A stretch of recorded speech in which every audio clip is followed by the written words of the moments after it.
where you are around the world. Huge welcome to this session today on fostering an enabling environment for collaboration.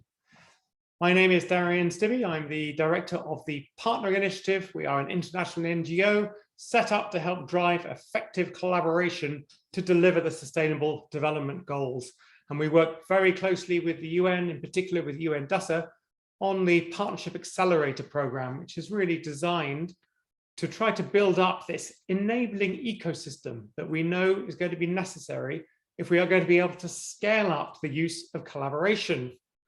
What we know is that the rhetoric, the clamor for partnerships across all sectors of society is huge. We know that the SDGs can only be achieved if we can bring to bear all of the resources of all sectors of society. And we know that we can only achieve transformational development if we can use the levers that can come by combining the different resources, competencies, the rules and regulations and taxation that government can bring, the business approach, the innovation that companies can bring, the connection to communities and justice that NGOs can bring, etc., etc. We need to combine these all together if there's any way that we can deliver the SDGs. And we need to do it at a scale that is completely unprecedented. If that is going to happen, we are going to have to very significantly increase the number of partnerships by improving the enabling environment for collaboration. At the moment, partnering it can be just too challenging. It's too difficult for it to happen at the scale that is required. And so the discussion today is really about what do we do about that? How do we improve the enabling environment? What do we need to put in place to far more effectively deliver partnerships at scale? Now, I'm delighted to say that we have an amazing panel from across all societal sectors today in order to be able to sort of discuss exactly this challenge. So we have Gary Conville, who's the UN resident coordinator in Jamaica. We have Josephine Sationo, who is from the Indonesia Global Compact Network, and she has a short video. She was not able to join us, unfortunately, in person. Mark Lewis from the International Monetary Fund. We have Suzanne Saltz from Partnerships 2030, Kofi Kankan from the Eliska Relief Foundation, and Giovanni from the Igarapi Institute. And we will be discussing exactly the question of how do we build that infrastructure, the capacities, the enabling environment to make partnerships happen. Now, what we would like is that at all times, be great if you could be very much part of this. We want as much participation as possible.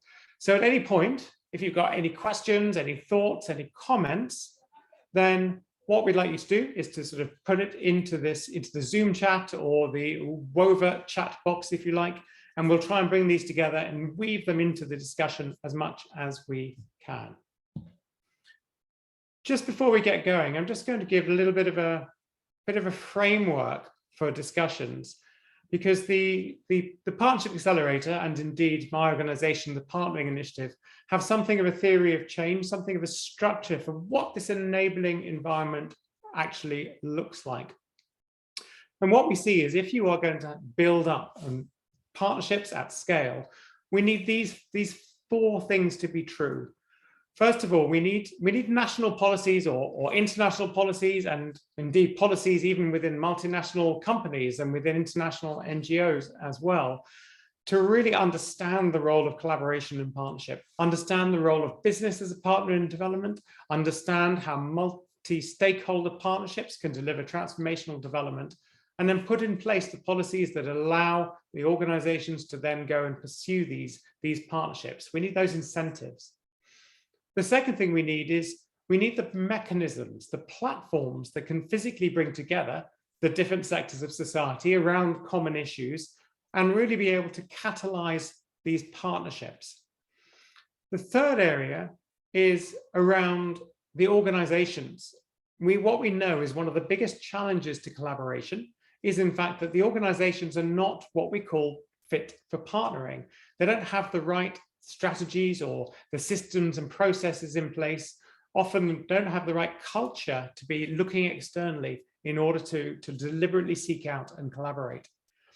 And then finally, there is a set of skills, of partnering competencies that we need to ensure that people have in order to be able to actually partner well, particularly when working with organizations from other sectors.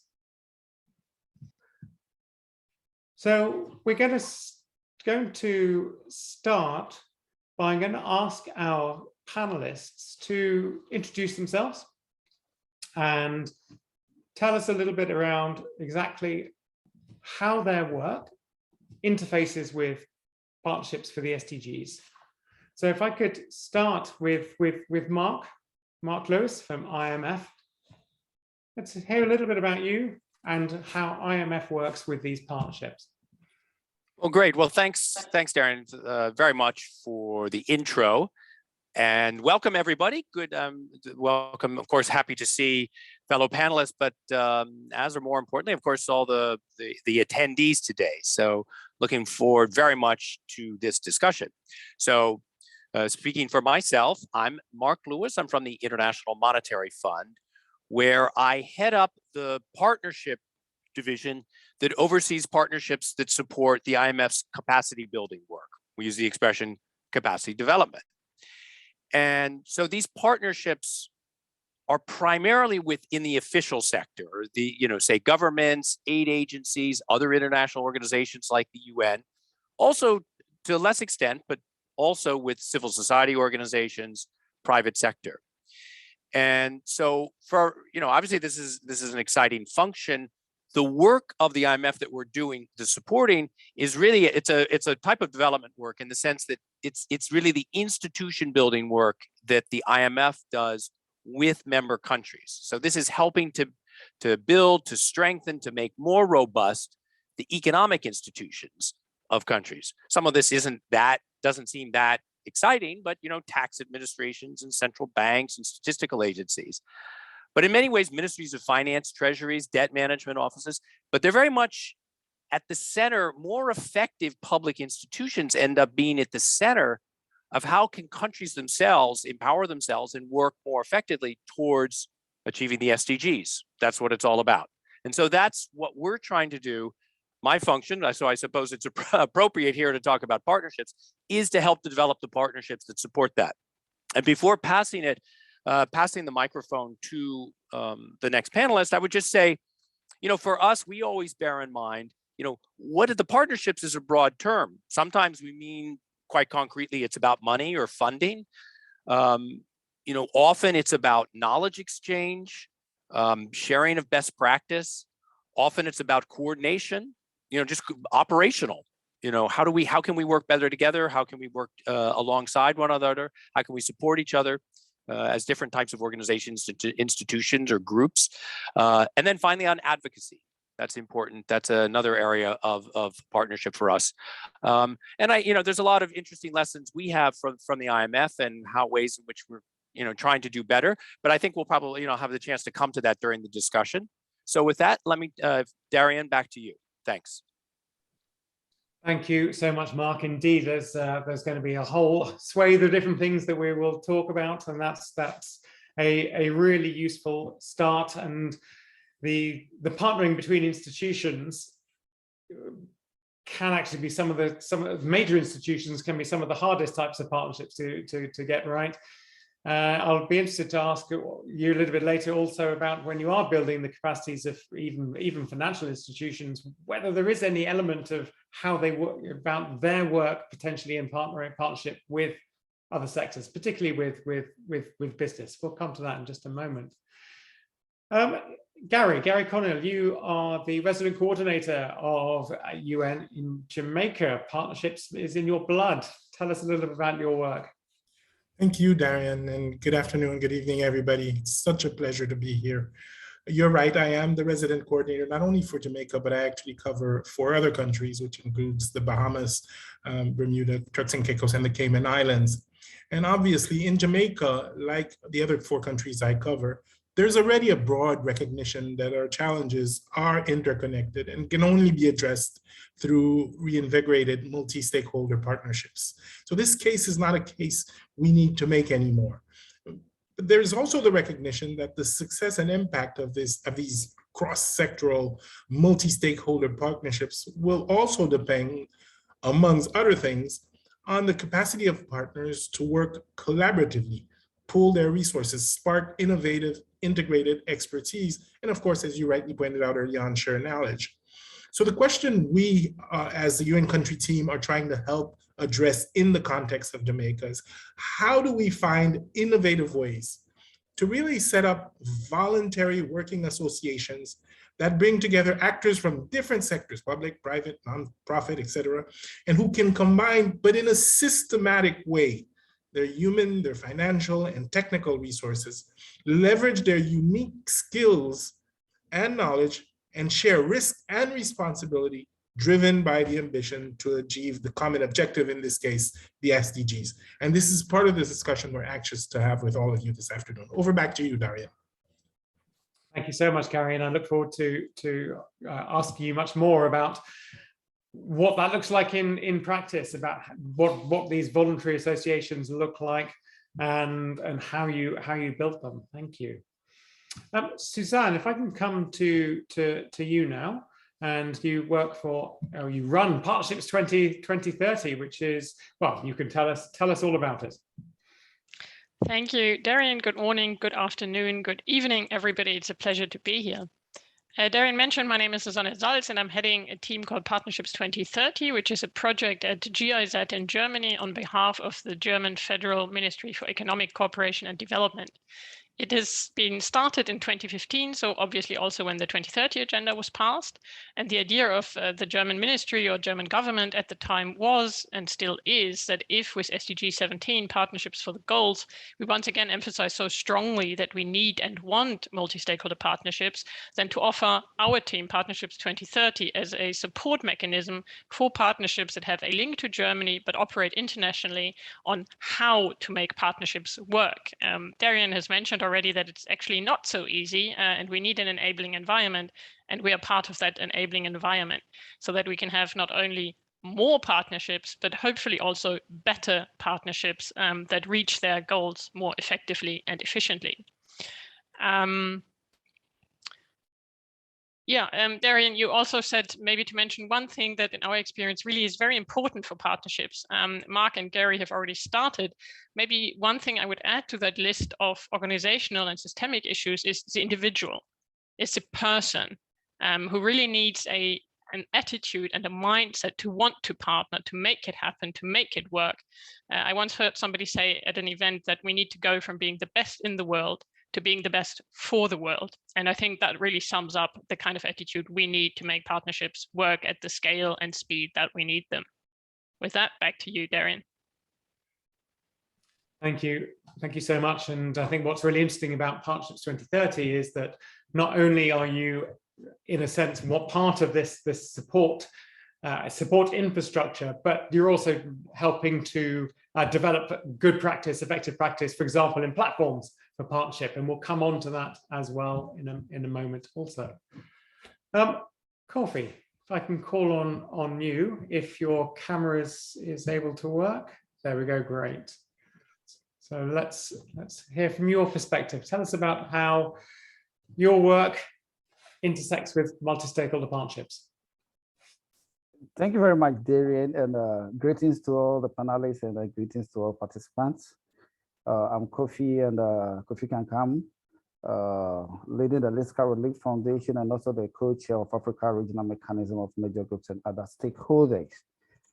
Basically, Africa currently is dealing with two agendas. There's the Agenda 2063 and then the SDGs, and about 85% of this agenda aligns together.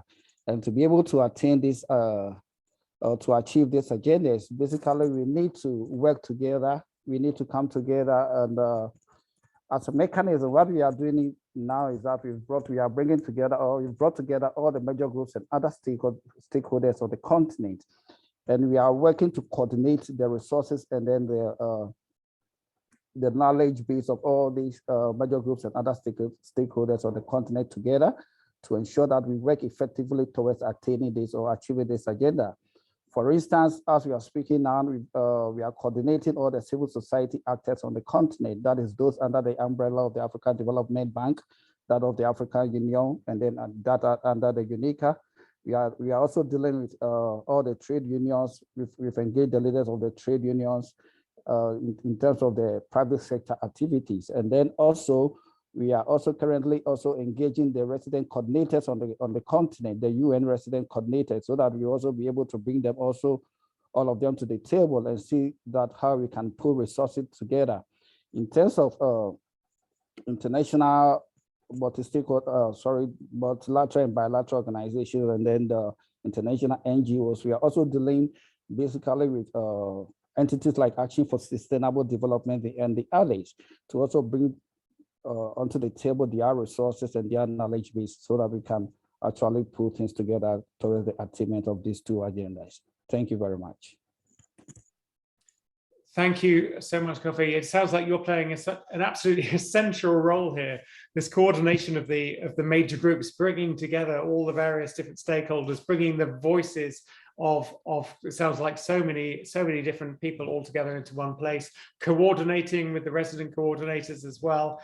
It sounds like you are yourselves a living platform, as it were, that is already helping to get the dialogue going, and hopefully then also the partnerships going too. Thank you, Darren. Giovanna, let's hear from you and some more about your work and how it is supporting multi-stakeholder partnerships. Sure. At first, let me say it's an honor to participate at this year's Partnership Forum. I think this panel is the kind of multi-stakeholder collaboration we need to advance partnerships so we accelerate the achievement of the SDGs. So my name is Jovana. I'm a researcher and project coordinator at the Garynell Institute, which is a 10-year-old global think and do tank based in Brazil, my home country.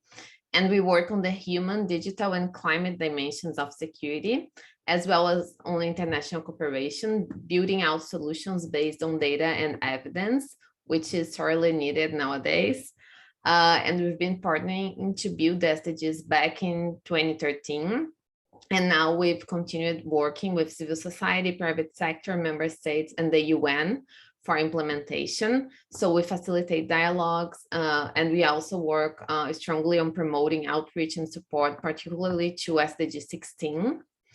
And I think it's important to mention, last year, we also supported the Executive Office of the Secretary General through a digital consultation to provide proposals for the SDGs Common Agenda, which, as you know, is an agenda of action designated ultimately to accelerate the implementation of existing agreements, including the Sustainable Development Goals. So happy to discuss more and looking forward to it. Back to you, Darren. Thank you so much. Yes, I'm looking forward to hearing more details specifically of how you're doing this and some of the challenges perhaps that you face while attempting to do it. So here we have our panel, and the person missing from this panel, or the person who, given that it's about 3 o'clock in the morning in Indonesia, who not surprisingly isn't able to join us, is Josephine from the UN Global Compact Network in Indonesia. And we just have a short message from her, which I shall play now.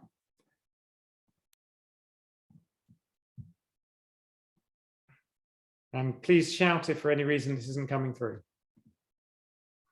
I'm Josephine Satyano. I'm the Executive Director of the Indonesia Global Compact Network.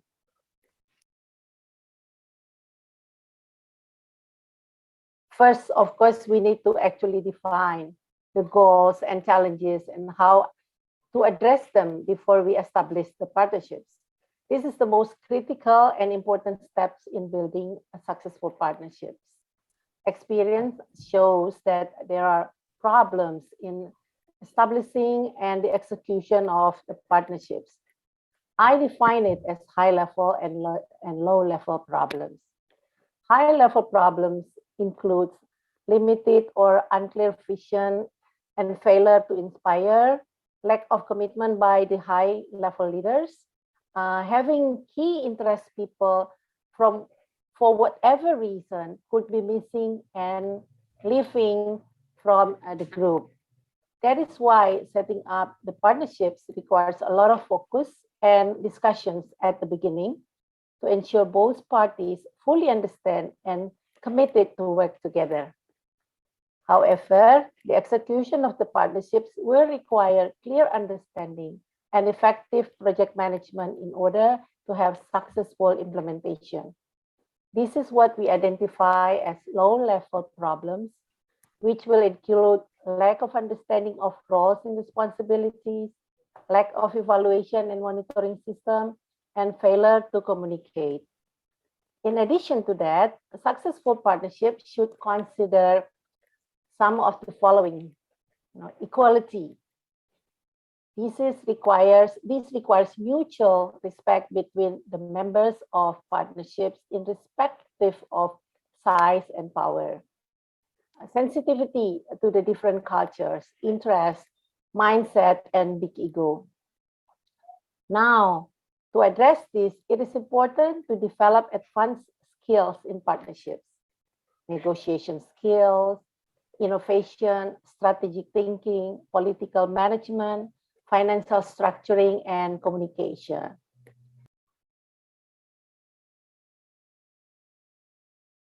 We provide kind of a hub in our website where companies, organizations want to partner.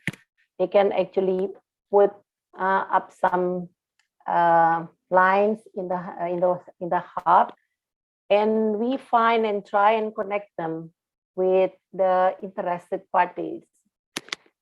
We also, do dialogue or webinar series during the members gathering where we inspire partnerships among our members.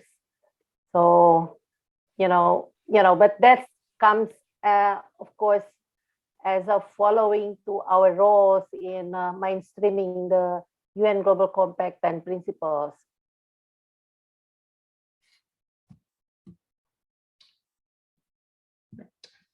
So thank you, Josephine, for your messages there, which feed beautifully into this next part of the discussion.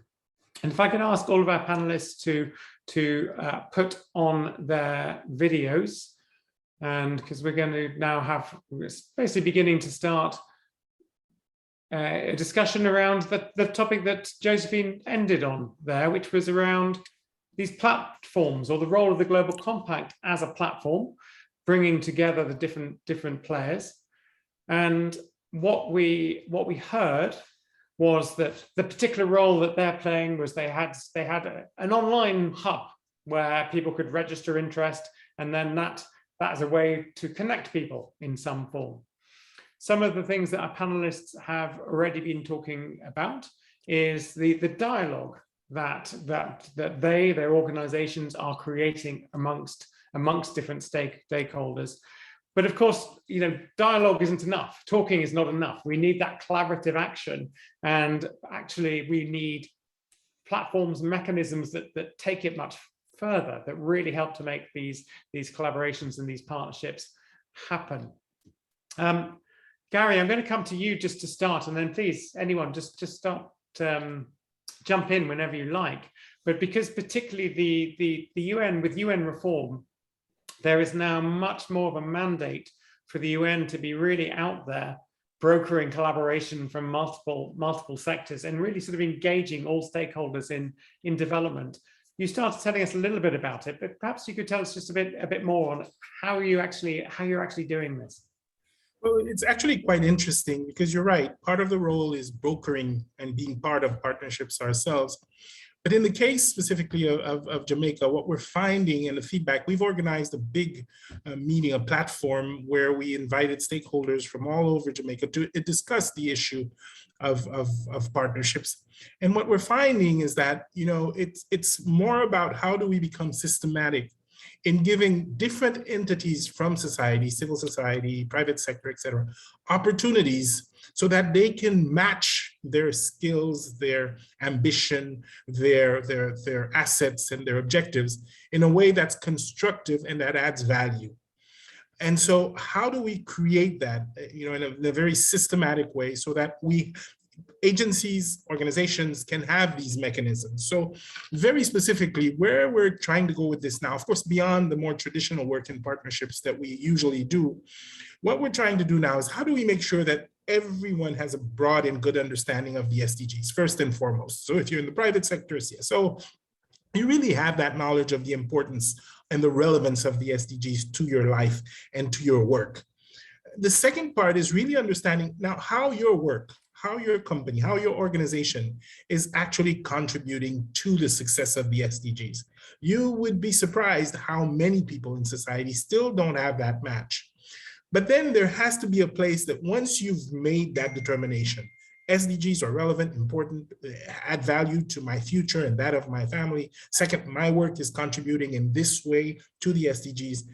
Where do you go to find other like-minded organizations that can bring in this complementary asset, resource that can then build and add value to your work towards the SDGs?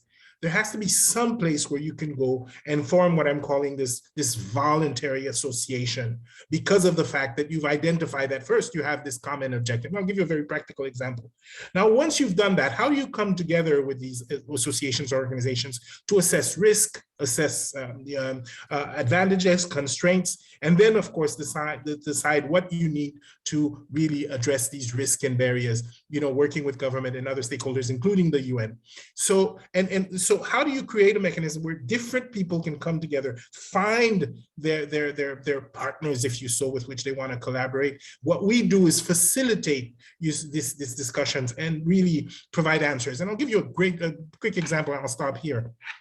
We're working on right now a major initiative that has to do with the diaspora. Now, obviously, as the UN working on an initiative, I go to my usual partners.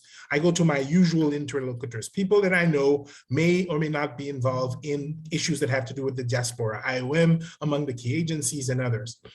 And by pure act of faith, I'm making a presentation one day in the Jamaican Stock Exchange. Here's the presentation, and comes back to me and says, hey, wait a second, Gary. This is very much aligned with something we want to do around investments. This was really something I had not thought of. I had not really, given thought to going to Jamaica. But if we can create this space where, because I know what my objectives are, it's sort of a big marketplace where people can come together and find each other. And what we do is help them find and address constraints to building strong and productive partnerships. Let me stop there, Darian. Thank you. Oh, that was really helpful. So clearly one really important element of these types of platforms is this, I'll use your words, this sort of marketplace for ideas perhaps, or marketplace for opportunities. And then from there, hopefully we're then looking at the development of collaborations based by trying to make it more systematic. So it's less about you happen to have heard that somebody was doing something, but make it more systematic. Giovanna, I think you're involved in platforms that try and do this, right? And maybe you can just tell us a little bit about that. Yeah, sure. But let me first just agree with Gary. I think the issue today is how we become more systematic. And I think the UN also has a key role to play in this regard. One of the things I've been partnering with campaigns Together First and others is to advocate for a high-level focal point for civil society at the Secretary General's office. So someone who could better coordinate and ensure coordination of resources and so on across the organization to engage civil society. And I also think we need this kind of more broad platforms where people can find each other as well. So one of the things we did last year together with partners from all regions and all sectors, I think it offers a great example of the transformational and effective partnerships we need to accelerate global cooperation, and one that is inclusive too. So we supported, as I mentioned before, the Executive Office of the Secretary General to a digital consultation to identify proposals for our common agenda. So this was a very experimental exercise, and we were able to successfully bring the voices of civil society in a unique way because we took advantage of the virtual nature of the consultation. So we were able to include a diverse range of individuals and organizations across the world to work together in a very interactive way on adding, compiling, and refining proposals. So through this deliberative process, we are also able to reach out to marginalized communities, which was great to expand the participation of individuals and organizations who may not have had a voice in UN process yet have much to contribute. So with the help of partners, we were able to gather a total of 523 proposals from almost 2,000 participants in 147 countries. And we got inputs in over 6 languages by private sector, union representatives, parliamentarians, city leaders, think tanks, and then the represented groups such as trafficked persons and conflict-affected communities. And I took 2 main lessons that I think are what make this experiment a great example. So first thing is, although 2/3 of the world is offline, there are ways to use effectively online platforms for catalyzing new partnerships. For example, our partners included the International Trade Union Confederation, the United Cities and Local Governments Network, and the Interparliamentarian Union. And they represent hundreds of millions of people across the world, which includes small grassroots groups and offline communities. So their submissions to this consultation were the result of longer process of consultations that they carried out across their networks. So I think we can take advantage of the, let's say, hybrid environment we have today. And second, I think there is still a huge appetite for multilateral solutions, and people around the world understand that multilateralism is our only option to address global challenges and to accelerate the SDGs. And particularly when it comes to climate action. For example, in this consultation from private sector, universities, cities and local authorities, parliamentarians, everyone agreed that addressing climate change should be the global priority, and all contributors called for greater ambition. So we avoid a breakdown and put the global community on a back to path again. So over to you, Gary. Thank you so much for that example. And a few things came to mind as you were saying that. The first is this question about what can be done online and therefore more easily at scale when it comes to sort of engaging multiple different stakeholders. But when it comes to actual collaboration, then it becomes much more human. And when things are more human, then perhaps they need the in-person human interaction much more. Certainly pre-COVID, that was always the preferred way. You want to get people in a room, you want to get them chatting, finding out about them as people, as humans. You want them going for a drink or a coffee together in order to kind of begin to build that relationship. And of course, COVID has put pay to much of that. But I think we've also learned a bit about how to collaborate more, even when we're having to do it online. So there are some things that we've, I think, have certainly learned from COVID. The other thing that came to mind is related to also a question from Haruna Singyang, who said, having noticed the restlessness and commitment that CSOs commit to foster sustainable development goals, what's the plan for being more inclusive with civil societies? And I'm going to ask Kofi in just a moment to comment on that, because of course that's one of the major groups. But just also to mention that we've done a fair bit of research looking at the type of mechanisms that governments are putting in place when it comes to engaging citizens or engaging CSOs into the SDGs, both in terms of the consultation with CSOs, but then also potentially partnering with CSOs. And around the world, it's a fairly mixed picture, I would have to say, that in many countries, there are some really good high quality engagement between government and CSOs. In other countries, there's a mechanism that is there, but it honestly isn't really working because the government and CSOs are not necessarily trusting each other. And in some places, it just simply doesn't exist. So in terms of the mechanisms provided by government, it is a very mixed picture. The UN is beginning to build up more and more of these, I think really quite successfully, but we're still quite far from, given that we only have 8 years left to 2030, I think we're still quite far from having these properly and fully in place. But Kofi, in terms of the sort of engagement of CSOs, what's your take? Thank you very much, Darian. And this is a very interesting question, and I'm glad that you brought this question up.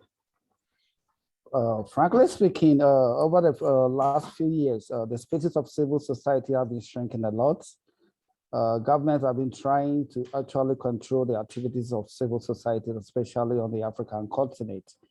Most countries, most governments have been coming out with regulations and legislations trying to limit the voices of civil society. But I believe that this is something that is not in the right direction. It is something that as a civil society fraternity, we need to stand up and speak against.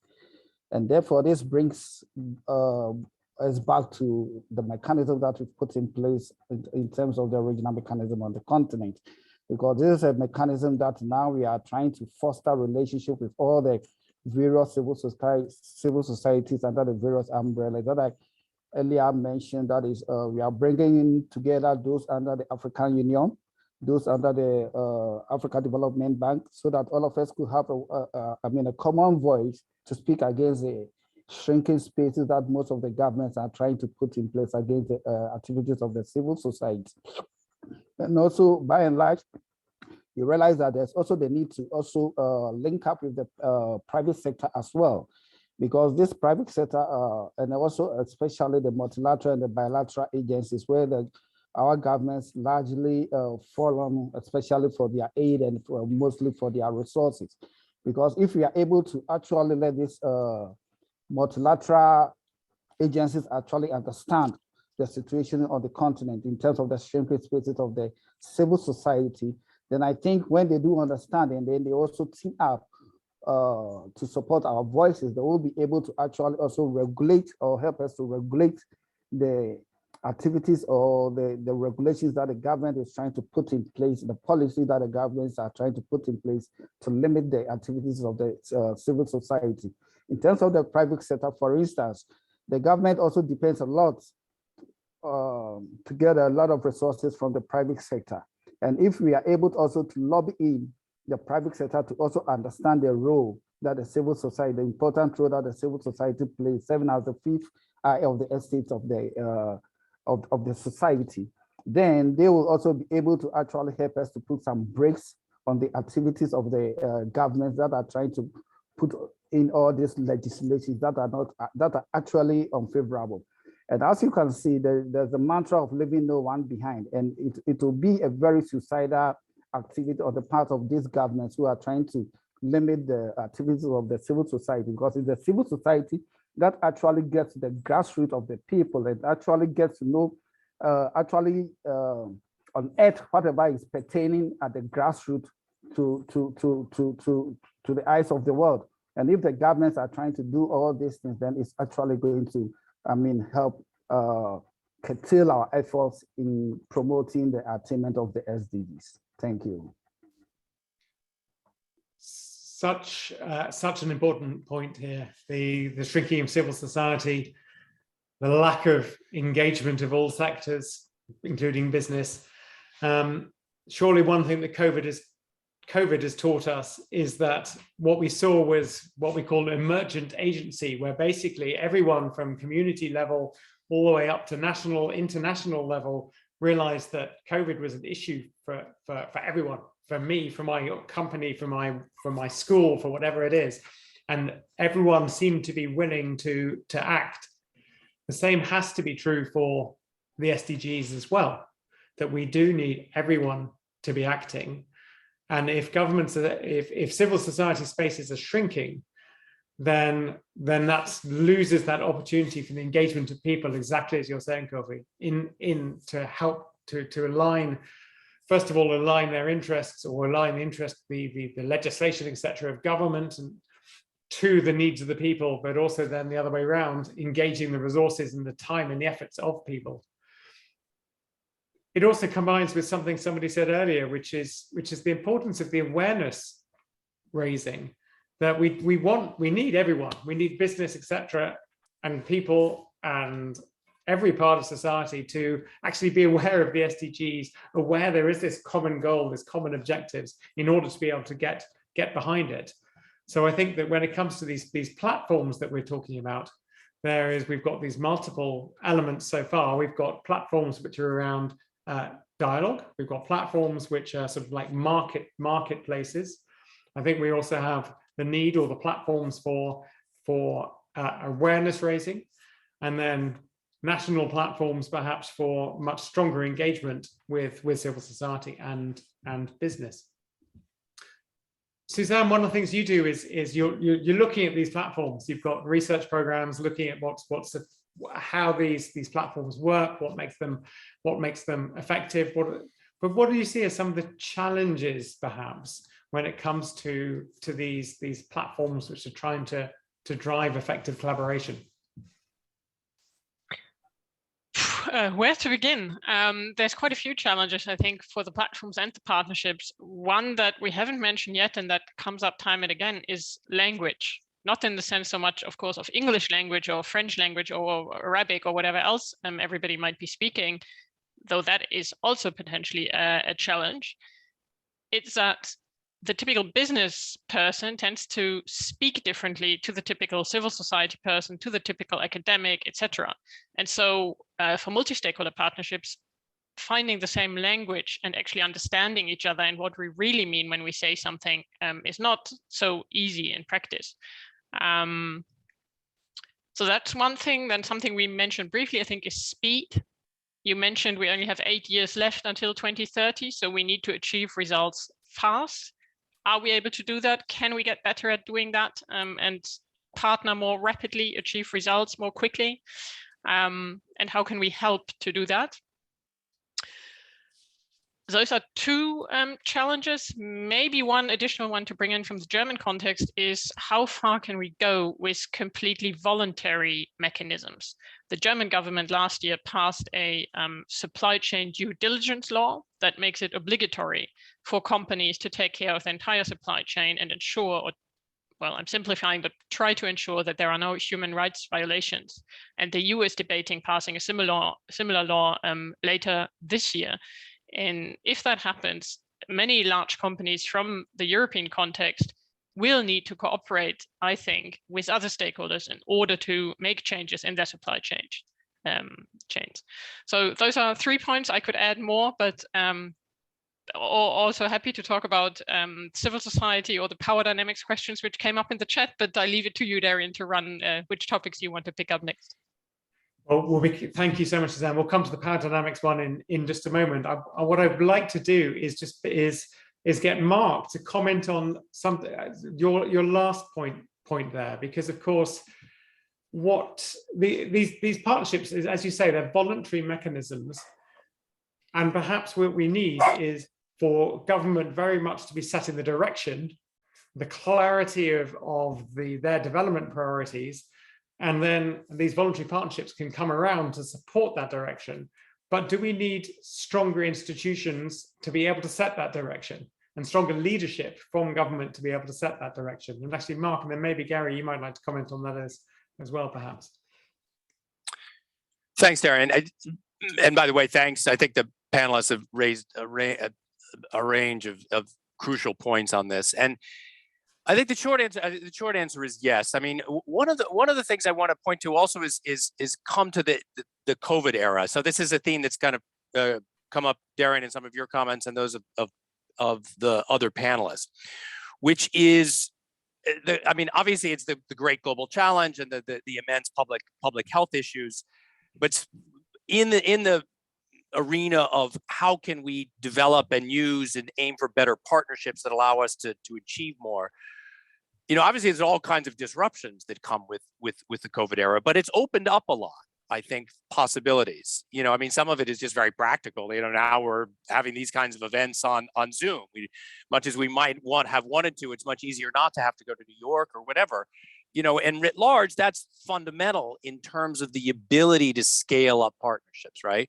And, obviously, in terms of what can the big institutions do, I think that that gives great scope to do that, right? To bring, you don't have to invite people to Washington. It's you can use, as a big organization, one can use one's convening power in much more nimble ways.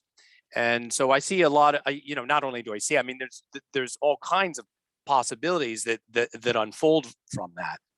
I can give an example from our side in terms of, how this can be done. I mean, it's an example that'll come to, it's Central America. We did an exercise called hackathons. We hear about hackathons all the time, but it was an interesting exercise. We did it. It was for tax administrators in Central America. Now, tax administration may not be the most exciting subject, but ultimately it's partly about resource mobilization, right, which can help support countries' development objectives and ultimately help towards progress to the SDGs. So, to me, the linkages are quite strong there in terms of what we're ultimately after. So, is improving tax administrations. So this hackathon, but the hackathons, the tax administrators are groping with all kinds of issues. I mean, there's disruptions from everything that's going on, increasing digitalization or need for digitalization of public services, increasing complexities in their economies and the tax bases and the demands of individual taxpayers and enterprises. And this exercise that we did was fun. It was based on partnerships. The partnerships was fundamental to the exercise in the following way.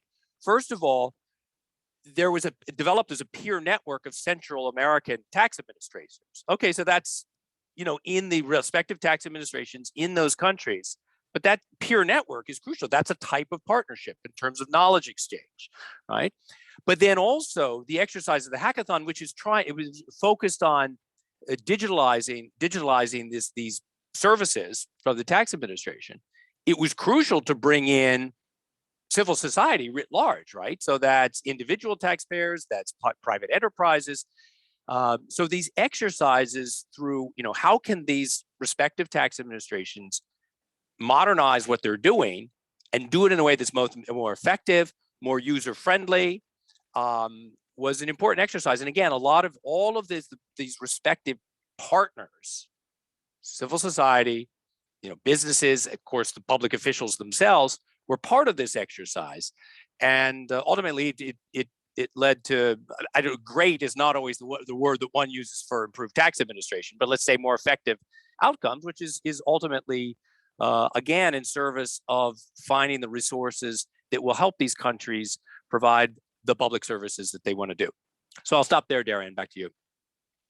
No, thank you. It was really great to hear specific examples, and I think that's a great one where you're just really demonstrating the power of collaboration to really sort of move things forward, but also the fact that somebody needs to make it happen. You need that mechanism, that platform to be able to get this to occur. Gary, did you want to just talk, if you like, on perhaps the role of government and what you're seeing in your region or outside it when it comes to government efforts to provide the sort of mechanisms and platforms that we're talking about? My sense is, again, today, every government you work with understands that partnerships are going to be critical. And I think, and I fully agree with Mark, partnerships, however, can take so many dimensions, so many forms, can include so many different players and stakeholders. Traditionally, we tend to think of what partners we want to associate it with based on the past. And I guess my point is, right now, we're at a different stage where there are options and opportunities for partnerships that have to come from the general recognition that, there are incentives, there's value add to coming together. So way beyond what I would look to for partnerships based on my over 20 years in the UN, there has to be a space for a youth group to understand what I'm doing, to get a sense of how it fits into his goals and how it builds into the SDGs, and to come up and say, this is something I can contribute to, and this is something that will help value to my work. And governments, in my view, are not yet there. They're not yet at the place where they're creating platforms. And in my view, there's still a very traditional approach of seeing how do I, create policies, provide financial incentives, reduce taxes, which is of course incredibly important. But the level of acceleration we have to have now in the decade of action, the true potential of partnerships coming from so many different forums that I may not be exposed to, requires us to expand the potential for people to come and show how they can contribute. And I think that's where the challenge of the post-COVID area and building back better will be. Thank you. I think that's almost a call for action that we need here. Giovanna, you wanted to come in? Yeah, let me just echo what Gary and Mark were saying. I think, yeah, we still live in a state-centric world. And as Gary was mentioning, governments still have a very traditional approach. And everything becomes more complicated when there is the rise of national populists worldwide. But at the same time, I think we have the know-how and we have the tools to shape our trajectory. And I do trust that civil society can contribute to and nudge governments and the private sector in the right direction, which is more needed than ever now.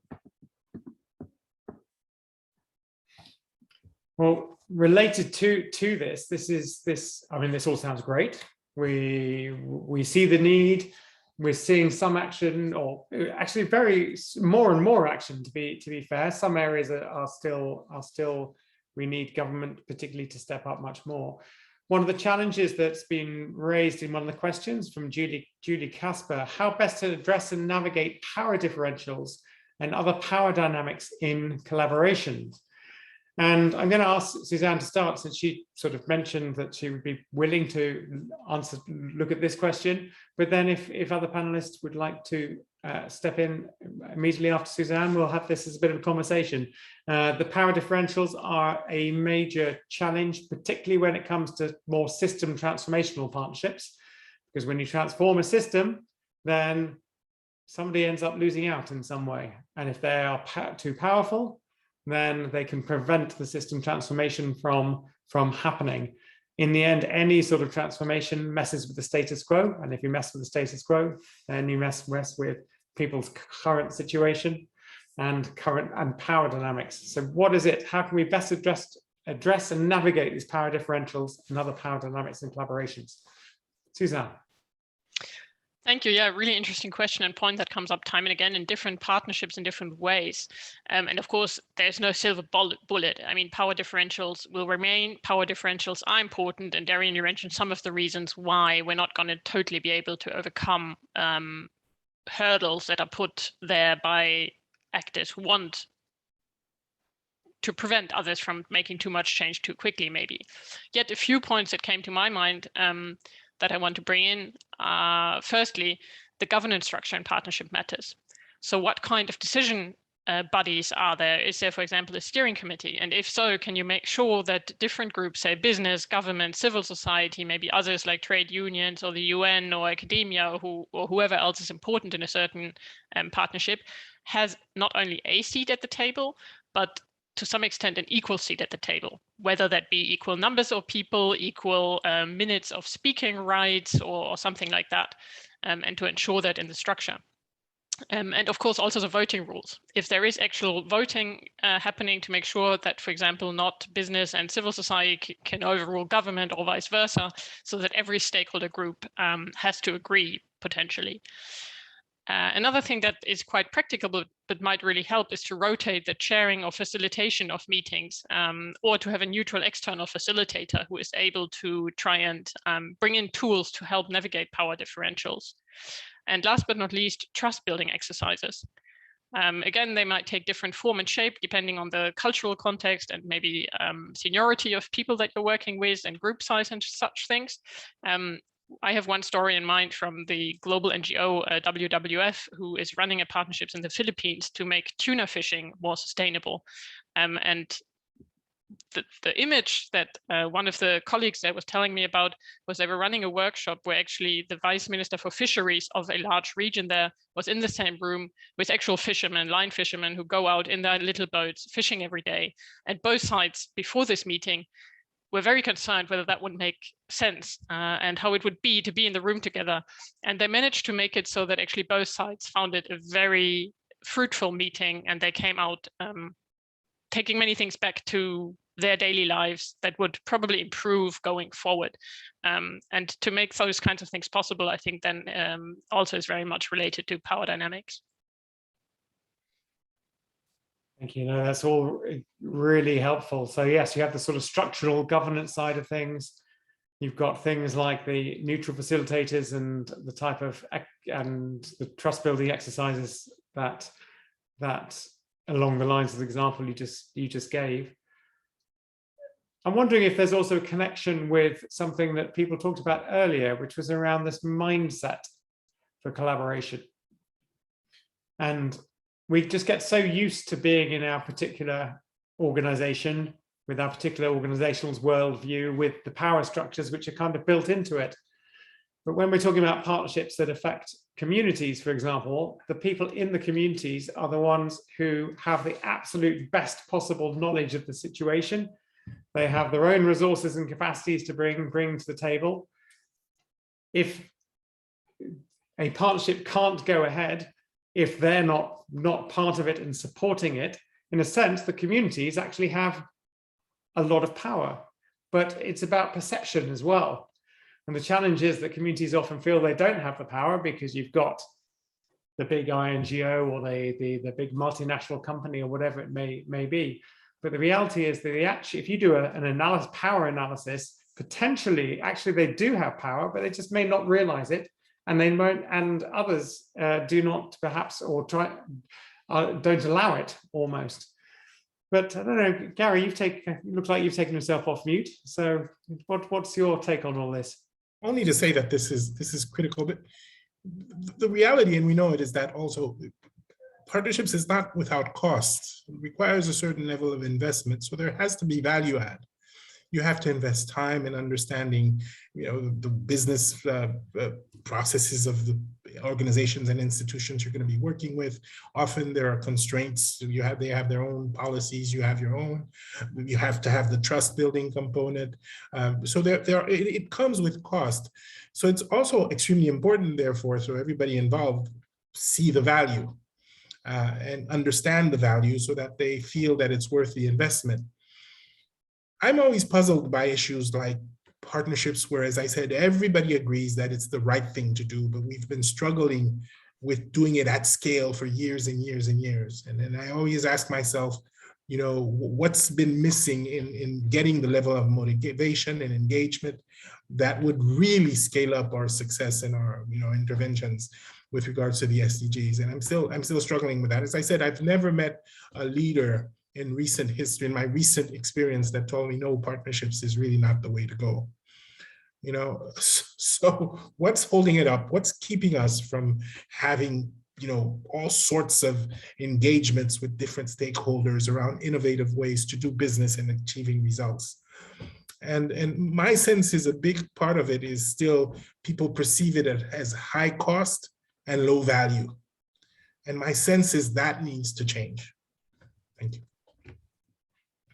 Well, actually, that's a really good segue into kind of the next part of the discussion. We've talked a lot about these platforms, these mechanisms, but Gary, you're bringing up the fact that still we have this we don't have sufficient incentives for partnering, perceived as high cost, low value. You also talked a little bit about institutional policies that can prevent partnerships from happening. So let's move into the section where we're actually looking at this in terms of what do organizations need to do, and as part of that, how do we build the partnering capacities of individuals within these organizations in order to be able to partner much more effectively? So one of the things that we know from work with many different organizations, from business, from UN agencies, from INGOs, is that they simply don't have in place multiple things from a culture, an outward looking culture, to think, okay, well, I've got these resources. How can I use those by partnering with others to give the absolute greatest impact? And so too often it's, well, I've got this, I'll just do my thing that I know that how to do, and I'll deliver this amount of impact. So there isn't that drive to deliver more, that motivation to deliver more. And part of that perhaps is around how we're funded. So donors are not necessarily looking for more innovative approaches. They demand very specific returns. So it can be challenging.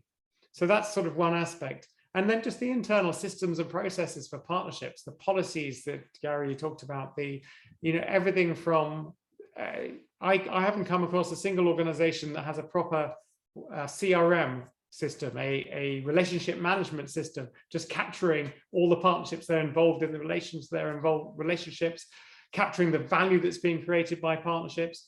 It's just not in place. And too many organizations go into partnership without really understanding how partnerships create value, and therefore can then try to maximize the value creation. So what do we do about this? What have you seen in your own organizations in terms of barriers to partnering, and what do we do about it?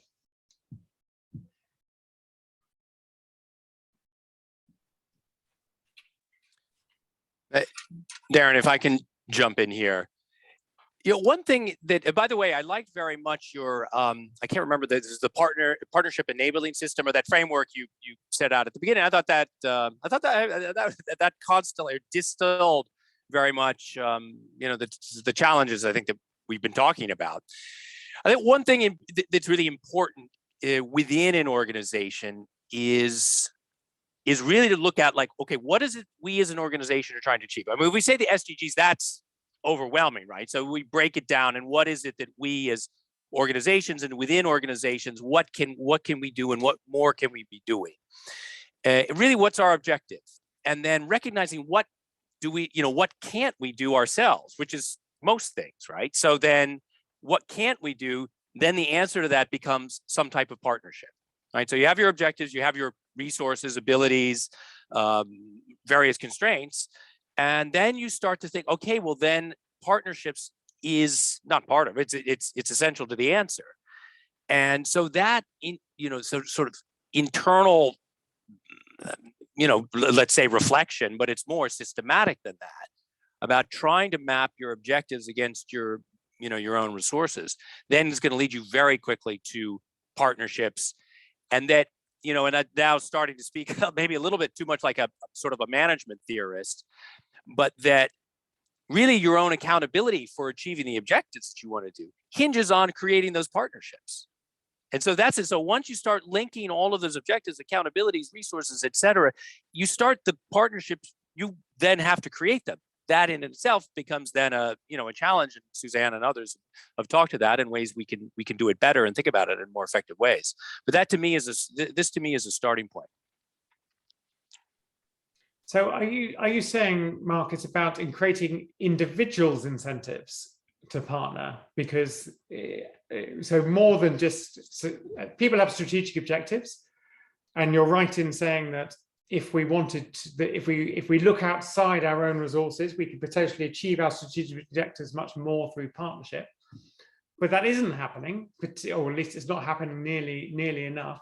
Do we not need to set specific objectives for individuals around partnerships themselves in order to really, really push it?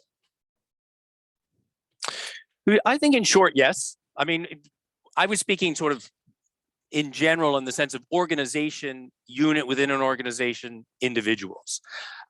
I think ultimately, is it some accountability for individuals as their role in moving towards the broader objectives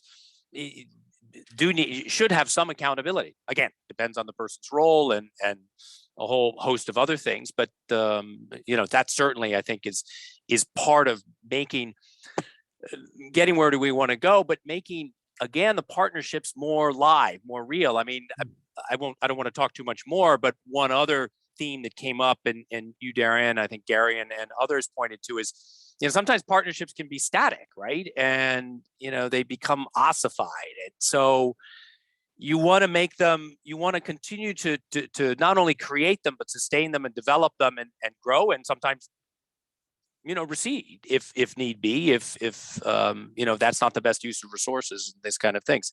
So it's, again, trying to just constantly being aware. And I think, sorry, answer your question. Yes, personal accountability is part of that.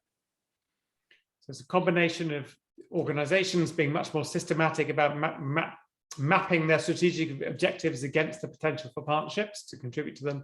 And then indeed, yeah, individuals having some level of accountability. Suzanne. Yeah, thank you. 2 or 3 points that I'd like to contribute to what you asked, Darian, what Mark just said, and also the point that somebody just made in the chat about impact. So one thing I think we need is quite classically training and capacity building. It's not so easy to partner effectively with very different stakeholders that are outside of one's usual bubble and one's comfort zone. And for that, training really helps about how to start a partnership, how to implement it, how to scale it, etc. So we offer trainings on partnerships within GIZ worldwide. For example, Partnerships Brokers Association offers trainings. Many other organizations, including TPI, have wonderful resources also available free online. So do we. So there's much one can learn, and I think that's important. Then you mentioned the shared vision and goal, which I think is also crucial to spread the knowledge and the awareness that partnerships can add up to more than the sum of the parts, because the different partners bring in different types of resources, skills, knowledge, and capacities. And so that matters. And then third and last point, demonstrating that impact that partnerships can have and do have, because they are more than the sum of their parts, I think is very important. And the traditional measuring and evaluation systems that we use, particularly in the development sector and OECD DAC criteria and so on, are actually not very well suited to partnerships. So we've been working with a Dutch university, the Partnerships Resource Center, to build new knowledge on how we can better track the impact of partnerships. And we're going to run an event on the 15th of February that I will warmly invite you to, and you can find details on our website or contact me to discuss further how to actually map from input to output all the way to impact, in particular at a partnership level, so that we can demonstrate the value add. And therefore also, Darian, you mentioned donors, convince donors that it's worthwhile investing in partnerships, even if it might take a bit more time and take more resources, because in the end, it will be worth it. That's a hugely important point. I mean, if we're honest, it's very difficult to say exactly what the impacts of all these partnerships that have been going on compared to the amount of resources going into them. We all believe, of course, that partnering is the right way forward, and it absolutely is. In many cases, it's essential. It's the only way to deliver more transformational development. But we need to be far better at understanding the value creation of partnerships and then be able to track it, exactly as Suzanne was saying. Kofi or Giovanna or Gary, what have you seen in terms of the institutional capability to partner, or potentially the opposite, the barriers, the institutional barriers that are put up against partnering? What have any of you sort of seen in this case? Okay, thank you very much, Darian. In terms of the institutional capacity to partnership,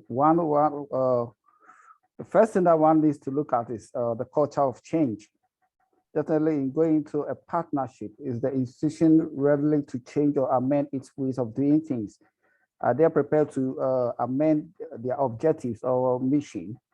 And then the other thing is the human resources over there. What is their capacity? Are they actually up to the task? Are they, are there any barriers that they are encountering in terms of moving into that level of partnership? And then also, what is actually the strategic commitment that the institutions are ready to get into?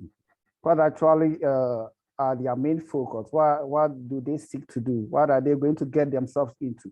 And what are they actually looking up to gain out of the partnership? And then also, what I can say is that are they also prepared to deal with the issue of the power play in terms of going to partnership? Are they prepared to deal with the issue of power play? power could be a negative force, but we could also turn it to be a positive in one way or the other. Are they prepared to do that? And in most cases, also dealing with the institutional partnership, there's the issue of collaborative leadership. That is, are they prepared to share in terms of who is to lead a partnership, who is to do that, and who is to take up those any kind of responsibilities? Let me end over here. So that are some of the issues that I think one needs to consider in terms of all this engagement of institutional partnership. Thank you. Yeah, just adding in the line of what Kofi was saying, I think one of the biggest limitations, particularly for organizations in the Global South, is time and resources. And this also go with what Suzanne was talking before about the funding. So I also think when we do like these partnerships, we also need a bit of mindset changing in the sense that when like we want to do it inclusive, but the inclusion has to be meaningful in the sense that you don't want like partners of underrepresented groups and Global South just for tokenism. You want them to really have, you know, funding and a voice in the conversation. Thank you. And I think everything's been said. Sometimes, though, you know, it has to do just with, is my brand diluted in this partnership?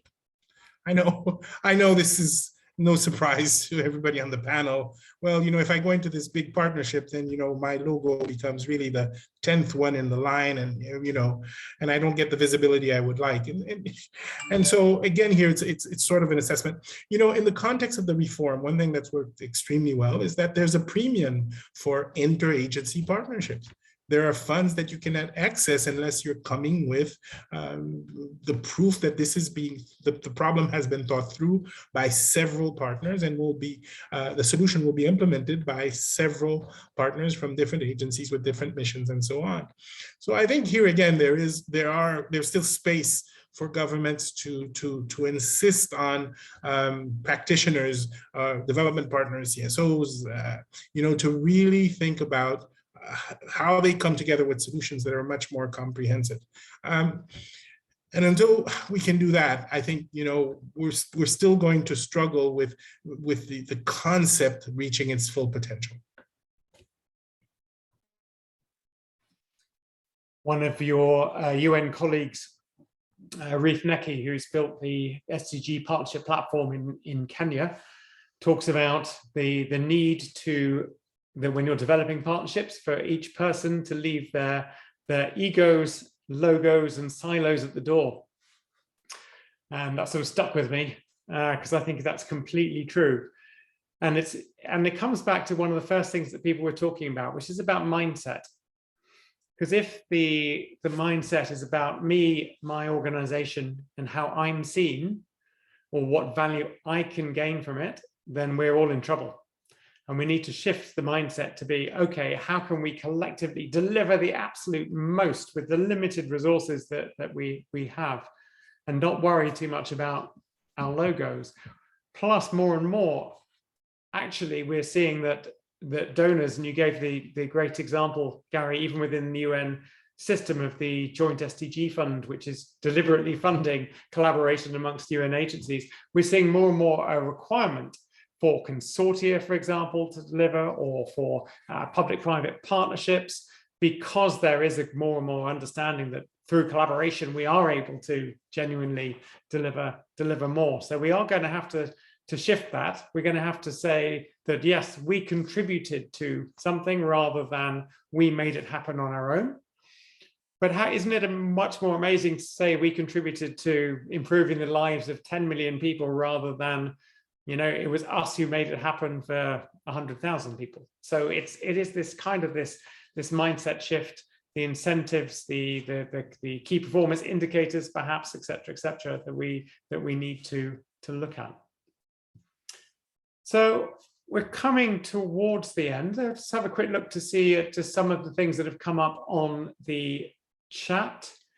So there was a couple of things on the impacts that have come up. We have something that says, what about managing the impact that could be achieved through a partnership, thereby managing your resources and integrating new resources that strengthens the impact? So kind of making the case about how we can deliver more. somebody also talked about measuring impact should be around the expected value if you do something together. And if you don't do certain things, then what you would not then be able to achieve. So helping stakeholders see the possible end results of being a partner. And I think that goes to the sort of the whole issue of kind of awareness raising that we heard around before. We need people to understand what partnering is, the potential it can deliver, how it helps your organization to deliver your strategic goals, and how it helps you as an individual deliver on your own personal goals as well. There was one question that we could also just very briefly look at before I'm going to ask our panel just to sort of round us off by just giving one reflection from what they've heard today. And that question was around the role of religious leaders and institutions in achieving SDGs. And the question is around what can we do to sort of attract them and bring them in and help for them to be sort of part of the solution and cooperate more and more. Does anyone have a sort of a view on this, particularly for these particular stakeholders? Because of course, religious leaders have very significant influence on people when any sort of issue that perhaps requires behavior change in some way, for example, then we do see networks of churches and mosques, for example, who are really helping to support shifts, or even things around healthier eating in various countries. But does anyone have any example or tips around sort of really engaging religious leaders and institutions? Yeah, just very briefly. I think faith-based organizations, many of them are already engaged, like during our consultation, and also I see them doing this like for the SDGs. For example, the Baha'is community, they have doing a lot of work in this regard. So I think there are many of these groups already out there doing a lot, and obviously we need like to bring others as well. Right. Okay. So, Suzanne, did you want to come in on this? Yeah, maybe just briefly, I put in the chat here on Zoom, but not yet on WOVA platform. There is actually a partnership on religion and sustainable development that works amongst other goals to bring religious leaders together with other relevant constituencies to work together for sustainable development. So I think that's helpful because we're saying it's good to do such things together. Great, thank you very much for sharing that. No, that's incredibly helpful. Okay, so as our panelists are thinking about their rounding comments, some people have been asking around capacity building initiatives. We'll try and share some resources of the various different initiatives out there. Suzanne's mentioned a few of them. The Partnership Accelerator is another one of them. But we'll put together a list for people to be able to access. So I'm just going to pick on people randomly. I'm going to ask Mark to start. And yeah, what are your sort of final reflections from what you've heard today? Well, Darian, again, thank you very much for a great job for steering that discussion in new ways, actually. So they've raised issues I hadn't quite thought of in the same way. So thanks to you and of course, fellow panelists for you're also steering and leading the discussion. You know, my takeaway is actually, you know, it's funny because I woke up this morning, I'd been thinking about, you know, this session and what we were going to say. And then I sort of had some ideas and woke up this, you know, sometimes you wake up and you feel fresh and some days you don't, but today I did. And I was thinking about networks and the discussion today has sort of crystallized it more for me in the discussion in the last hour and 20 minutes or so.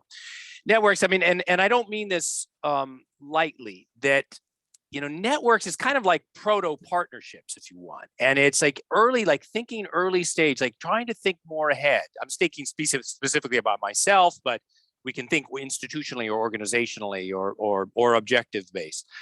But to just as you, I think, use the word, Darian, about awareness, individuals, the level of the organization about, you know, how can partnerships play a bit bigger role, is for us or me or whoever to think about proactively, where might I need a partnership, right? So it's not to start constructing it and building working groups and task force right away, but to think always be on the front foot about looking like, how things might change, where might I need partnerships, and then start to think about what that may be and who you might want to start reaching out to. Again, not to institutionalize something right away, but just to be a bit more forward looking. And I think that's a big takeaway for me. Thanks. Yes, be more, yes, be more forward looking, be more aware, understand, yes. Build on what one's got, but be able to engage more widely, think more widely, more strategically, etc. Giovanna. Sure. So I'm going to build on what Mark was just saying. So I think we need to get over our inherent short-termism and double down on intergenerational thinking.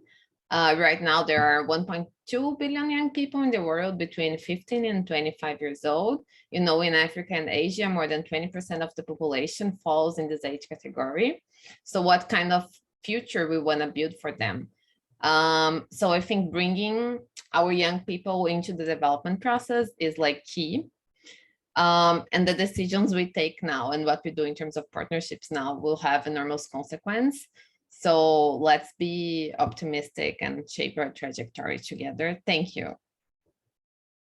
Thank you so much. Yes, be optimistic and shape our trajectory together. I love it. Maybe I could ask Kofi. Thank you very much, Darren. What I would like to take away is that government should not only concentrate on PPP, that is public-private partnership, or should not just focus on the bilateral, multilateral agencies where they think they can get aids and funds from, but they should also see civil society as a worthy partner in terms of implementing their policies, formulating their policies. We are there to promote civic education, and we are there to also, and we also serve as the voices of the vulnerable. They should not see civil society as an institution that is just there into ensure, because we are into ensure transparency and accountability of the activities. We are just into maybe bring them down, but we are actually a worthy cause or a worthy partner for the implementation and the attainment of the SDGs. Thank you very much. Thank you very much indeed. Suzanne. Thank you. Two things that I take away when I reflect on this session, they are urgency and connectedness. We've mentioned now only 8 years left to implement the SDGs that the world has agreed upon. Will we make it? I'm not sure, but if so, we have to hurry up. And if so, we have to do it together because we are connected, and we've pointed out many relevant issues around partnering today. And talking about connectedness, I'm also happy to have been connected to all of you today on the panel with our excellent facilitator, Darren, and to all of you in the audience. And also thank you very much to the organizing team in the background for the invitation. Thanks so much, Suzanne. Gary. Darren, I fully agree with everybody. Thank you for convening this. We need to continue the conversation. You know, when I think about innovation, I tend to think about, you know, the wheel that's existed for over 5,000 years and luggage for over 500 years. It's only been 50 years since we brought the two together to have the modern time of luggage you see. Our world today is about that. It's not about inventing new things. It's about finding things that already work on their own, finding people that are already doing stuff on their own, and then bringing it together to create something new, something innovative. And that's what really partnership is about. If we can have the type of leadership that's continuously scoping the environment to understand how you can make products, services more effective, more efficient, if that's the type of leadership we have in our organizations, my sense is all the other troubles, all the other problems, constraints we have to partnerships can be resolved. Thank you so much, everyone, for taking the time to do this with me today. Well, I mean, thank you, Gary. I think that was a wonderful final roundup. I have to say my takeaway is that there is the desire, there's more and more clarity that this is where the direction we all need to go in. There's less clarity about how we make it happen. I think this conversation has begun to reveal some of the things that absolutely do need to happen. I mean, we heard from Gary about the leadership. We absolutely do need the leadership from all societal sectors to really, and from individual organizations to really help to drive this all forward. We need the awareness, the understanding around how partnerships can help us, our organizations, achieve our goals more effectively. We need the mechanisms to be able to bring in the voices of the most vulnerable, as Kofi was talking about, but also to be able to catalyze new collaboration so that we can find each other, understand the shared interest, and be able to bring our resources together and create partnerships. And we need to build our organizations or go through organizational change to help them to become institutionally able to partner. The right systems and processes that support partnering, the mapping of strategic objectives against the potential for partnership, etc., etc. The ability to measure impact of partnerships that Suzanne was talking about. And then finally, we as individuals need to have that key set of competencies that are required to partner well. And we've already heard this is partly around mindset is essential. That desire to look outside our own world, understand the landscape of other actors, and want to collectively try to make the most of the resources we have by partnering. We need that understanding of other sectors, how they work and think and operate. We need those human relationship building skills, the trust building, the negotiation skills for partnering. And we need that technical knowledge of collaboration. It should be seen as a professional set of competencies in the same way that accountancy has its competencies. So if we can get all of these things in place, and if we can do it at scale, then I think we truly can potentially really push partnerships to become the new normal, the new way of working. In fact, partnerships really are the only way to deliver the SDGs. With that, I'd like to thank the panel very, very much indeed for a really, really interesting discussion. Thank the participants for all of their comments and thoughts in the chats, and indeed for all of the organizers, as we heard behind the scenes. So thank you all very much, and good night. Thank you. Good night. Thank you.